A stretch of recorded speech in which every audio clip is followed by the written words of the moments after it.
Hey everybody, Sam Kouvaris in the Nimnicht Buick GMC Video Sports update. So what are the Jaguars playing for here in the last 10 days of the season? The last two games, one at home against Tennessee and one on the road against Indianapolis. Obviously there's a certain amount of pride that everybody has in whatever they do when they reach that level.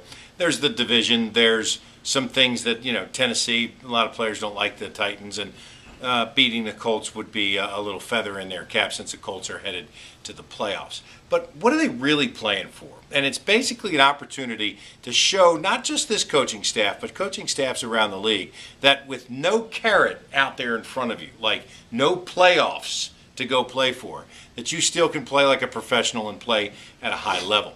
For the Jaguars themselves, I think it's an interesting kind of study in the dynamic of what Gus Bradley is trying to build with the team, in that he's got these guys working hard and they're self-empowered, they're keeping each other accountable, playing hard at the end of games even when they're out of it, and that it's one of the reasons that they've been able to stay in some of the games. You've seen improvements from some players, and there's an awful lot of players that you wouldn't expect, guys like Paul Posluszny and even Maurice Jones-Drew, who have publicly said, look, I want to be here next year, when they could pretty much probably go anywhere, maybe not for a certain price, but they could play in a lot of different places.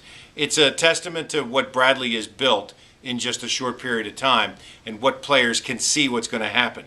They may not win anytime soon, probably not next year, and maybe in the third year be more competitive. But once the Jaguars start winning, if Bradley and Caldwell get the kind of players and have a little bit of luck in the draft, they're going to win pretty consistently. I mean, they're going to be a contender. They're not going to fall into this morass of 0-8 starts and then kind of try to fumble around for the rest of the year. So there's a lot of players who want to be a part of that, and they want to be a part perhaps of just that building process. So that's what to look for in the last couple of weeks. Look for players who are playing hard, players who are getting a chance, guys like Austin Pastors and Cam Bradfield, Kerry Taylor, guys like that who are getting a chance to show that they belong in the National Football League. And most of those guys are also trying to show that they belong right here.